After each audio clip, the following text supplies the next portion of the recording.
मणिपुर में भारतीय जनता पार्टी की सरकार थी।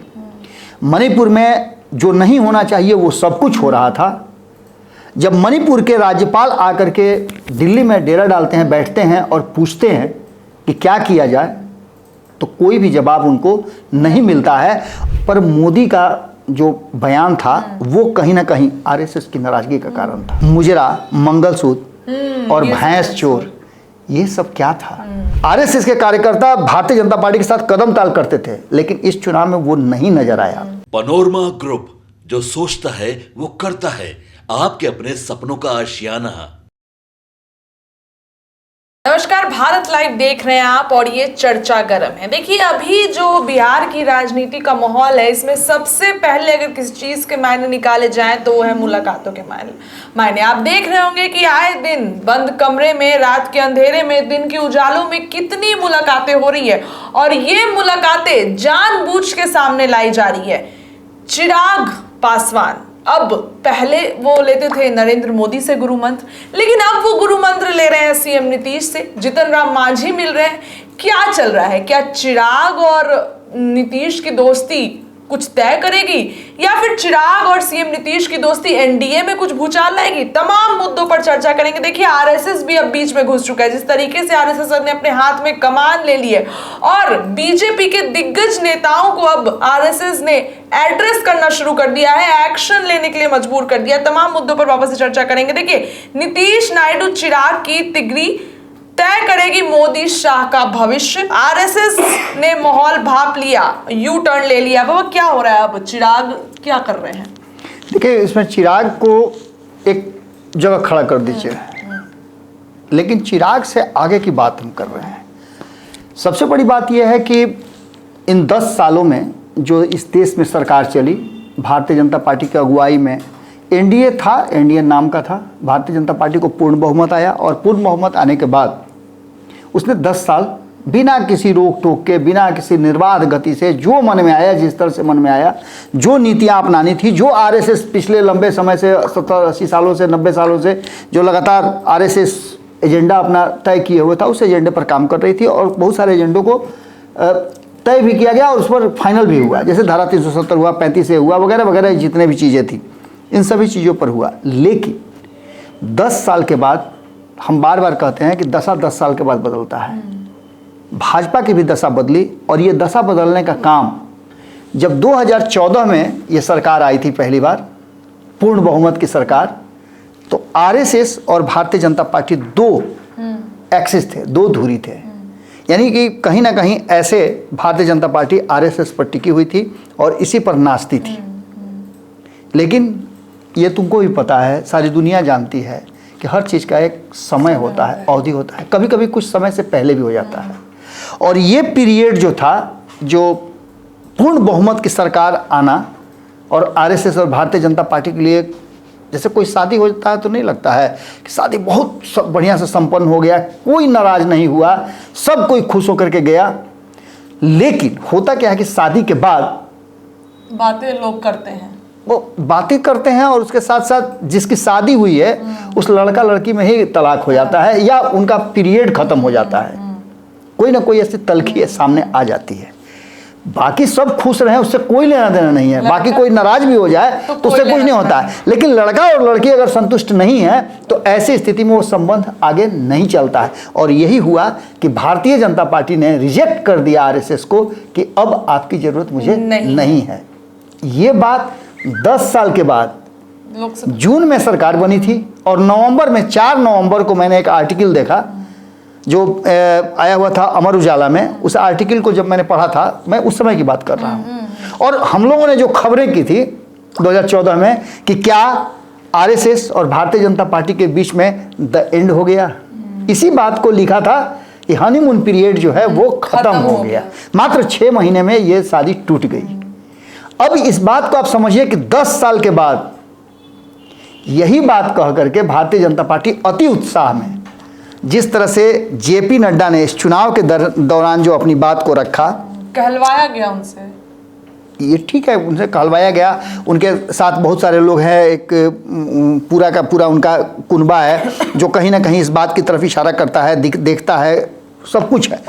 लेकिन जब भाजपा के अध्यक्ष ये बात कहें कि हमें अब बैसाखी की ज़रूरत नहीं है, हमें अब ज़रूरत नहीं है आरएसएस की, हम अपने दम पर सरकार बना सकते हैं और पूर्ण बहुमत की सरकार ला सकते हैं, तो निश्चित रूप से ये आरएसएस के लिए चिंता का कारण जरूर था और आरएसएस को इस बात की चिंता हुई भी। लेकिन बीजेपी ने फिर छठवें राउंड में तो आरएसएस, जब आखिरी दिन था तो आरएसएस को गुहार लगाई थी आरएसएस से। तलाक हो जाने के बाद आप कितना उस पर भरोसा कर सकती हैं? नहीं कर सकती हैं। सीधी सी बात है कि दोनों में जब संबंधी विच्छेद हो गए और आप साफ बार बार ये कह रहे हैं कि किसी काम का नहीं है, इससे हमको ज़रूरत ही नहीं है, इस आदमी से ने आज तक में हमको कभी कोई मेरे लिए कुछ नहीं किया, तो उस आदमी को तकलीफ होगा। और जब ज़रूरत आपकी होगी तो वो आदमी चाहे जितना भी सज्जन होगा, वो नहीं है। आप उस समय वो निश्चित रूप से उसको भी लगेगा कि अरे कहीं बुला करके फिर बेइज्जत मत कर दे। लेकिन जब रिजल्ट आ गया, जब 4 तारीख को 4 जून को रिजल्ट निकला, उसके बाद से भारतीय जनता पार्टी चारों खाने चित हो गई और तब आरएसएस जो है एक्शन में आया। निश्चित रूप से जब बहुत ही अच्छे माहौल में 2 परिवारों के बीच में शादी ब्याह होता है, तो मैं शादी ब्याह से इसलिए जोड़ रहा हूं कि ये कॉमन फैक्टर है जो हर किसी को अपने जीवन में देखना, समझना और सुनना पड़ता है। संबंधों में दरार आती है, लेकिन उस संबंधों में रिपेयर भी किया जाता है। बड़े बुजुर्ग जुटते हैं, जुट करके दोनों को समझाते हैं, सुलह समझौता कराते हैं, या फिर न्यायालय में जाता है मामला तलाक का, तो न्यायालय में भी आप देखिए कई बार मौका दिया जाता है, अलग बैठा कर काउंसलिंग की जाती है, तब जाकर के जब कोई संभावना नहीं रह जाती है, तब जाकर के तलाक अंतिम समय में फाइनल होता है। यहाँ से अब आरएसएस ने फिर से एक बार कोशिश शुरू की और कहा कि ठीक है, मैं आपको समय देता हूँ, 7 दिनों का समय दे दिया। आप इतने दिनों में अपने आप को प्रूफ कीजिए। अब इसके आगे की कहानी सुनिए। मर्यादा की कमी रही, मोहन भागवत ने ये बात कही, और सबसे बड़ी बात है कि मर्यादा की कमी रही। ये बात जब वो कहते हैं तो निश्चित रूप से बात याद करना पड़ता है कि किस तरह से इस बात को लेकर के इंद्रेश कुमार ने एक बात कही। इंद्रेश कुमार ने साफ तरीके से कहा कि मर्यादा पुरुषोत्तम राम, जिसकी बात भी मैं अगर कोट करूं तो कह सकता हूं कि इंद्रेश कुमार ने साफ तरीके से कहा था कि भगवान पुरुषोत्तम श्री राम ने एक अहंकारी पार्टी को बहुमत से दूर रखा। इंद्रेश कुमार आरएसएस के बहुत बड़े नेता हैं, बहुत बड़े विचारक हैं। उन्होंने जब ये बात कही और अयोध्या में भाजपा की हार होती है, तो निश्चित रूप से आपको ये बात समझनी पड़ेगी कि आरएसएस के पास उसका रिसर्च जो था, अक्सर कहा जाता है कि आरएसएस जो है वो भारतीय जनता पार्टी की रीढ़ है, बैकबोन है।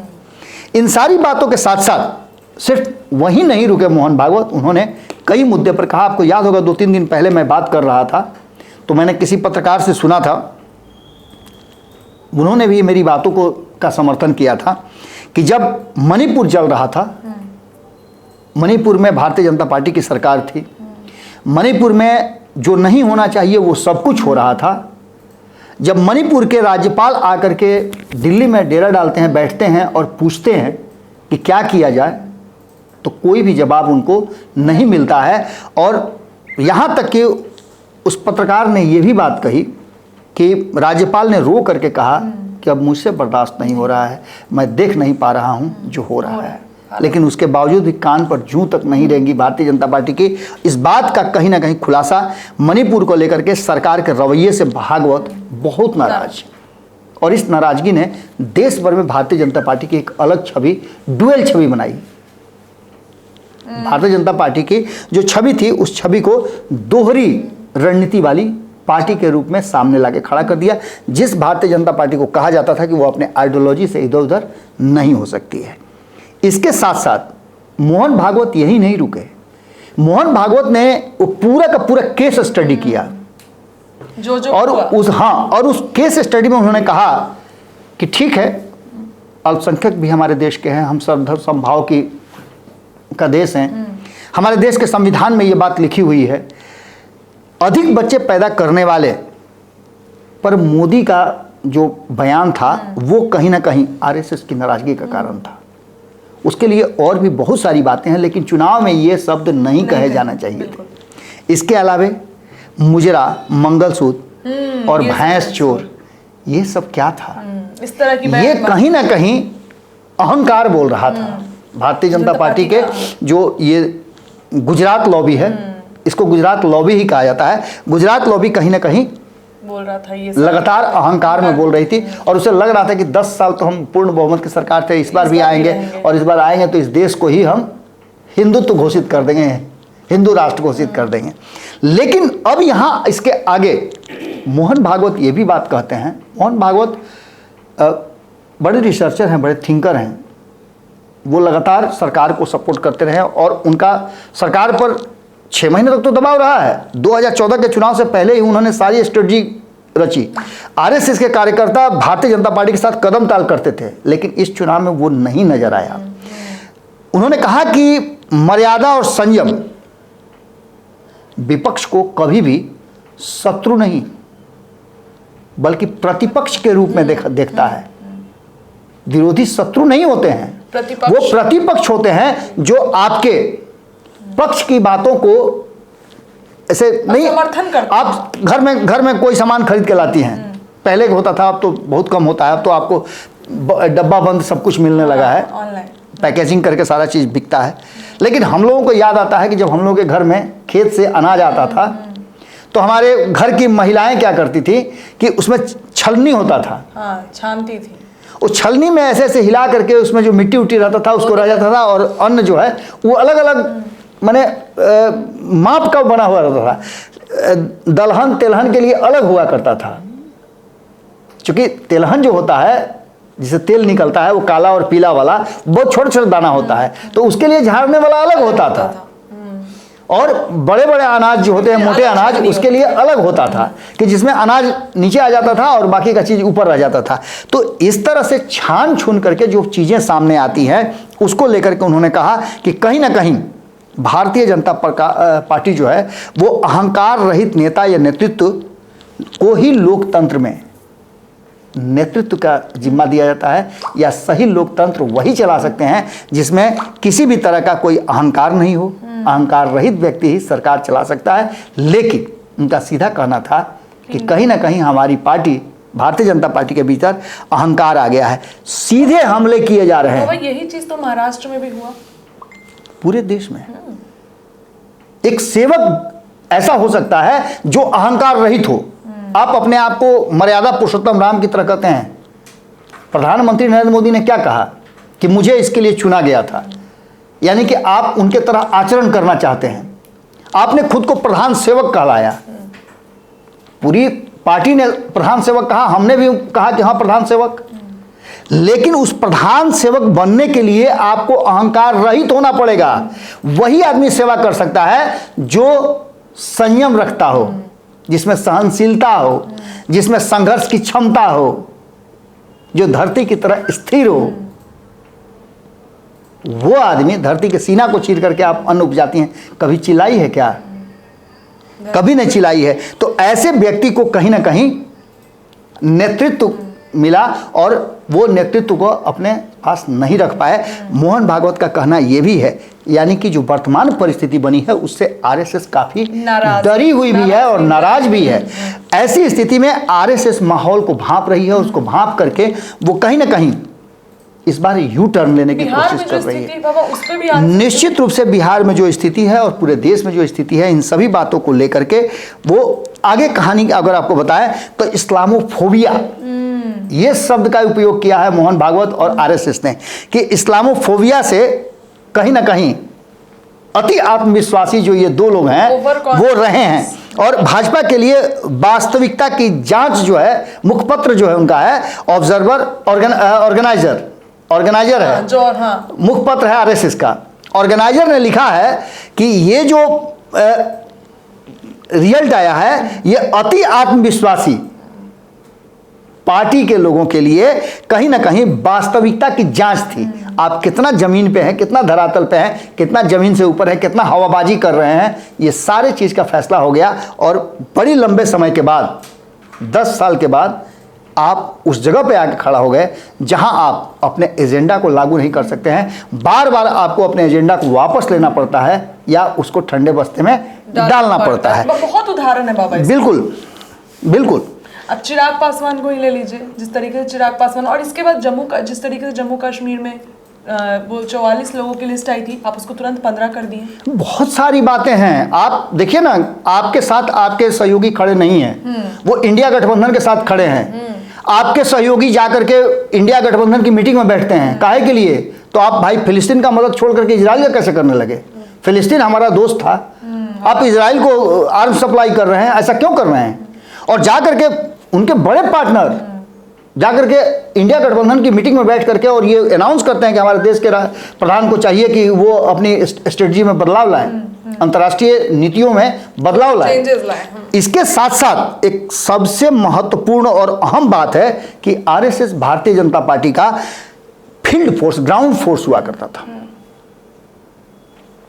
अगर ग्राउंड फोर्स काम करता है, इस दुनिया में सबसे ज़्यादा अगर मजबूत सेना किसी को कहा जाता है तो वो इन्फेंट्री जो है, जमीनी सेना जो है भारत की, उसको कहा जाता है। क्यों कहा जाता है? क्योंकि जमीन पर उसकी पकड़ मजबूत है।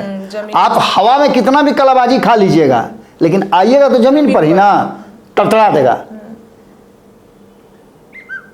मैंने देखा है, मैंने बहुत नज़दीक से इन चीज़ों को देखा है।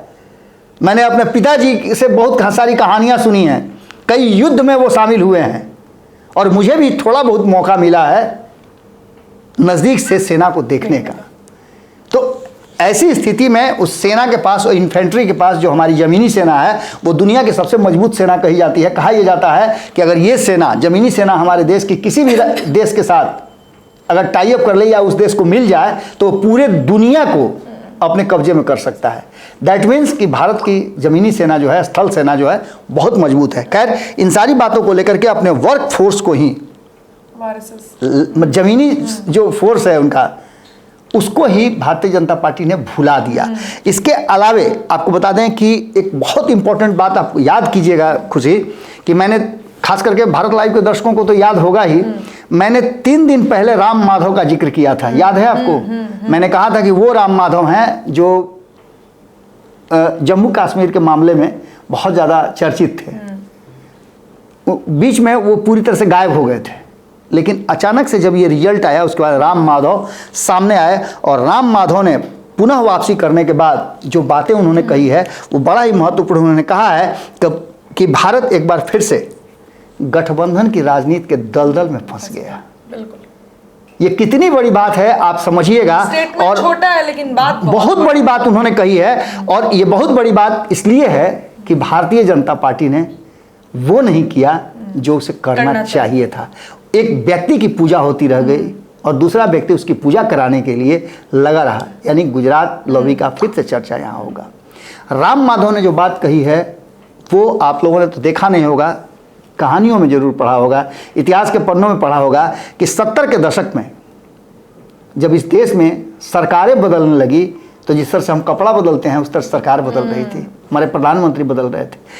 इसी बात के डर से राम माधव ने लिखा है और कहा है अपनी बयान में कि एक बार फिर से ये देश इस लोकतांत्रिक प्रक्रिया में एक बार फिर से गठबंधन के दलदल में फंस गया है। और यहाँ उनके कहने का मतलब वही था जो ममता बनर्जी ने कहा था कि सरकार अगर अपने दम पर बहुमत में नहीं है तो ये सरकार कभी भी गिर सकती है। मैं बार बार जो कह रहा हूँ, मैं आंकड़े बता रहा हूँ कि नीतीश कुमार ने 162 का फार्मूला तय किया था और वो फार्मूला बिहार, बंगाल और उत्तर प्रदेश ये तो लागू हुआ ही, लेकिन इसके साथ साथ साउथ के बारे में भी मैं काफ़ी ये था कि साउथ में भी भारतीय जनता पार्टी का प्रदर्शन बहुत अच्छा हुआ, लेकिन उस आशा के अनुरूप नहीं हुआ। जो इधर से हुआ उसकी भरपाई तो हुई, लेकिन उतना नहीं हुआ जितना से होना चाहिए था और उसे 272 का आंकड़ा पार करना चाहिए था। ये सब कुछ नहीं हुआ और इसको लेकर के एक बार चिंता की लकीरें सबके माथे पर है और आरएसएस इससे ज़्यादा चिंतित है कि एक सरकार जो ला करके 2014 में उसने खड़ा किया था वो सरकार 10 साल के बाद हाँफ रही है, सांसें ले रही है। एम वेंकैया नायडू भारतीय जनता पार्टी के बहुत ही मजबूत थिंकर और वरिष्ठ नेता हैं। उन्होंने भी अपनी बात को रखते हुए कहा था, उन्होंने नसीहत दी थी कि उम्मीदवार के चयन में जिस तरह से हम अपनी मर्यादाओं को भूल गए हैं, भारतीय जनता पार्टी कैडर को चुनती थी नहीं तो एक चाय वाला आज प्रधानमंत्री नहीं होता। बड़ा ही महत्वपूर्ण बात उन्होंने कहा है एम वेंकैया नायडू ने। मैंने एक और बात कही थी, कुछ याद कीजिएगा, कि भारतीय जनता पार्टी दो खेमे में बट गई है। एक गुजरात लॉबी के साथ है और दूसरा जम करके गुजरात लॉबी का विरोध कर रही है, क्योंकि वो आरएसएस द्वारा ट्रेंड की गई है और वो चाहती है कि इस देश में कैसे राम राज्य की स्थापना हो, कैसे पुरुषोत्तम राम की तरह हमारा नेता एक्ट करे। उन्होंने साफ तरीके से लिखा है कि गुण के आधार पर हम पहले नेता चुना करते थे, उम्मीदवार चुना करते थे जिसमें चरित्र हो, क्षमता हो, समर्पण हो और आचरण हो। लेकिन आजकल के नेता कैसे हैं? अभी पहलवानों वाले मामले में आपने देखा कि किस तरह की बातें हो रही थी, वो भी तो नेता हैं। इसके अलावा बहुत सारी लंबी फहरिस्त है नेताओं की। ये लोग सब अब बीजेपी का विरोध करते नजर आ रहे हैं पूरे तरीके से। विरोध तो कर ही रहे हैं। जो एम वेंकैया नायडू ने कहा है वो बहुत बड़ी बात कही है। उन्होंने इसके दूसरे फेज में भी बात कही है। एक तो कहा है कि जब हम चुना करते थे, जब भाजपा चुना करती थी, तो भाजपा ऐसे लोगों को चुना करती थी जिसमें चरित्र हो, क्षमता हो कि 50 लोग उसके पीछे खड़े हों, इसके अलावा समर्पण हो, वो जान देने के लिए भी तैयार हो। आरएसएस दुनिया में सबसे ज्यादा गैर राजनीतिक संगठन माना जाता है, जो किसी भी देश में, अभी पाकिस्तान में इतना बड़ा त्रासदी आया था, जाकर के आरएसएस ने लोगों की वहां मदद की। दुनिया भर में आरएसएस जो वर्क फोर्स है उसका गैर सामाजिक संगठन, गैर राजनीतिक संगठन को इतना बड़ा मान्यता कहीं नहीं मिला है, न इतना जो किसी में है। आचरण की बात उन्होंने की है। उन्होंने कहा है कि न कि जो उम्मीदवारों के चयन में जो नया गुजरात लॉबी कर रहा है या जो नई भाजपा कर रही है, भाजपा की टुकड़ी कर रही है, उसमें नगदी, जाति, समुदाय और आपराधिक चरित्र वाले लोगों को आगे किया जाता है। ये बहुत बड़ी बात है और यहाँ से निश्चित रूप से जब आप अपनी आइडियोलॉजी के साथ समझौता कीजिएगा तो आपकी स्थिति गड़बड़ाएगी, क्योंकि लोग आपको जिस कारण से सत्ता में लाते हैं या आपका समर्थन करते हैं वो आप खोते जा रहे हैं। इसके अलावे आपको सुधींद्र कुलकर्णी जो कि बड़े थिंकर हैं, उनकी बात यदि हम बताएं तो उन्होंने भी अपनी बात को रखते हुए कहा है कि मोदी शाह की जोड़ी भले ही कमजोर होते हुए भी अपनी कमजोरी प्रदर्शित करने में शर्माती है, लजाती है, डरती है, लेकिन फैक्ट ये है कि असहज होने के बाद भी वो कमजोर हुए हैं। वो कहें चाहे नहीं कहें, लेकिन वो कमजोर हुए हैं। इसमें कोई दो राय नहीं है। और फैसले जब वापस लिए जाते हैं, दैट मीन्स कि आप कमजोर हैं। तो आरएसएस निश्चित, आरएसएस का ये थिंक टैंक जो है वो अपनी बातों को पूरी तरह से रख रहा है और यहाँ आकर के वो माहौल को भांप रहा है। पूरी हिस्ट्री जो है वो बनाई जा रही है। इसके अलावा आरएसएस के बाद मोदी के असफल नेतृत्व का दंश जो है वो झेल रहा है ये भाजपा। इतना ही 10 साल में पहली बार आरएसएस जो है वो मोदी के झूठ का खुलासा कर रहा है और उसको मर्यादाहीन बता रहा है। वो एक तरीके से कह सकते हैं कि आरएसएस अगर 60 दिनों का टाइम पीरियड दी है, इसमें कोई बदलाव नहीं आया तो आरएसएस एक बड़ा एक्शन ले सकती है। इसमें दो राय कहाँ है? आप समझिए, जेपी नड्डा जिसकी चर्चा मैं शुरू में कर रहा था कि उन्होंने चुनाव के समय में कौन सी बातें कही थी। उन्होंने कहा था कि हम अपने दम पर सब कुछ कर लेंगे, आरएसएस की जरूरत हमें नहीं है। उनको अभी तक बहाल करके रखना क्या लगता है? आरएसएस, मैंने तो पहले भी कहा था कि मुझे शक हो रहा है कि कहीं ऐसा ना हो कि राम माधव के हाथ में भारतीय जनता पार्टी की कमान दे दी जाए। मैंने कई लोगों का नाम बताया था। मैंने आज से करीब 2 महीना पहले भारतीय जनता पार्टी के 10 नामों को जुड़ाया था। संयोग से उस समय राम माधव का नाम मैंने छोड़ दिया था। मैंने 10 लोगों की लिस्ट बनाई थी। उन्हीं 10 में से ये 11वां नाम जो राम माधव का है, यही जुड़ करके भारतीय जनता पार्टी का इस बार अध्यक्ष बनेगा। ये भी बात लगभग तय है। लेकिन इन सारी बातों के साथ साथ जो मेन बात है, मैंने आपको बता दिया सारा चीज़।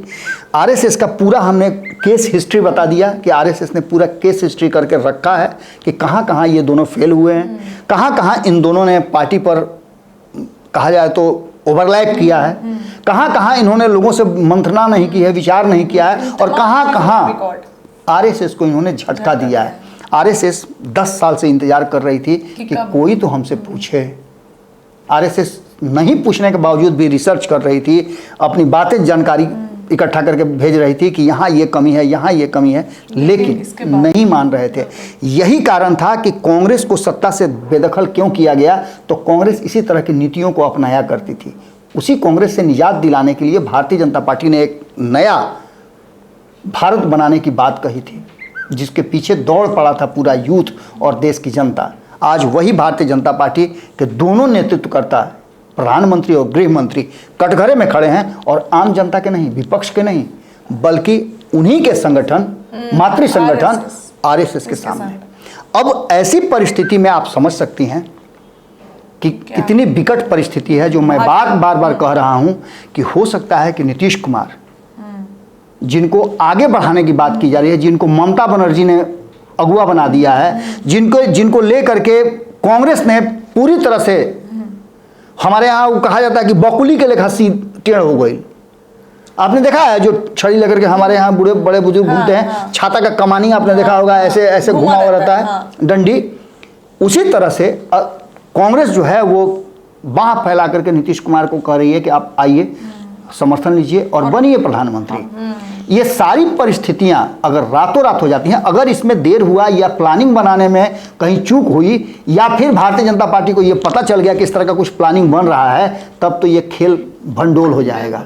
लेकिन अगर भीतर ही भीतर ये खेल हो जाए और रातों रात सरकार बदलने की बात हो जाए, तो निश्चित रूप से सरकार उस जगह आके खड़ी है जहां नीतीश नायडू और चिराग की तिकड़ी, इन तीनों के पास इतना ज़्यादा, इतने सांसद पर्याप्त मात्रा में हैं कि ये तीनों मिल करके मोदी की सरकार को सत्ता से बेदखल कर सकते हैं और इंडिया गठबंधन की सरकार बन सकती है। अब ऐसी स्थिति में ये तय करना होगा मोदी और शाह का भविष्य कौन लिखता है, आरएसएस या ये तीनों मिल करके।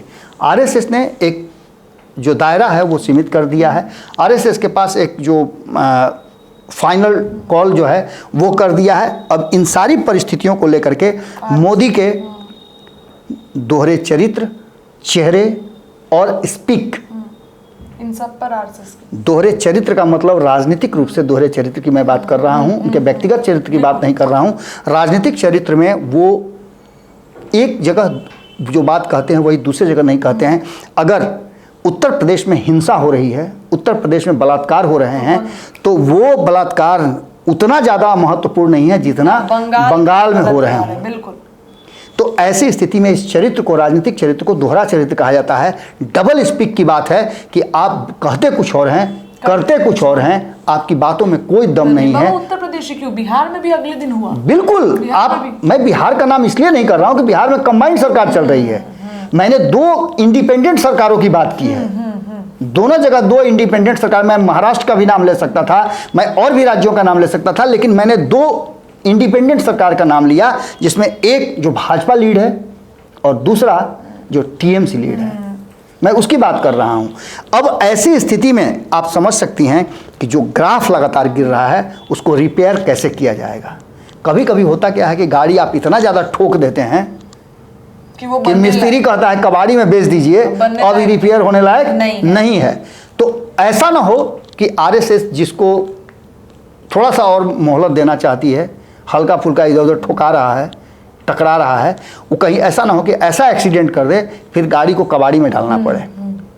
ऐसी परिस्थिति अगर बनती है तो निश्चित रूप से कहीं ना कहीं इस देश के लिए भी, और जो राम माधव ने कहा है कि एक बार फिर से हम लोग गठबंधन के दलदल में फंसते जा रहे हैं और हमारा लोकतंत्र, हमारी सरकार, हमारा देश फंस गया है, इससे कैसे बाहर निकाला जाए, ये बहुत बड़ी बात है। और देखना दिलचस्प होगा कि आखिर आरएसएस क्या कदम इस माहौल को भांप करके जो यू टर्न ले रहा है, वो यू टर्न सरकार को बचाने का होगा या फिर सरकार को गिराने का होगा। चलिए देखिए, तमाम मुद्दों पर हमने चर्चा की और ये चर्चा बहुत लंबी भी हुई, क्योंकि इसमें जो लोग थे उनकी भी बात करनी थी और आरएसएस का भी बात, आरएसएस जिस तरीके से यू टर्न ले रहा है और माहौल को नापने की कोशिश कर रहा है, भापने की कोशिश कर रहा है कि कहाँ क्या गड़बड़ी है, क्या कुछ होगा, उस पर हमारी नजर रहेगी। फिलहाल चर्चा गर्म में इतना ही, लेकिन लगातार चर्चाएं जारी है। बहुत बहुत धन्यवाद। पनोरमा ग्रुप, जो सोचता है वो करता है। अगर ये वीडियो पसंद आई और वह बिहार के राजनीति, और बिहारियत से सरोकार रखेनी तो सब्सक्राइब बटन दबा के चैनल के सब्सक्राइब कर ली। ओजे एगो घंटी बा, ओकरा बटन दबा देला से कुल सटीक और मारक खबर रुआ मुफ्त में मिल जाई। अगर रुआ पत्रकारिता के हमनी के नया प्रयोग में सहयोग कर चाहतानी तो ज्वाइन बटन दबा दी। पेटीएम नंबर नोट कर ली 9386816700। धन्यवाद।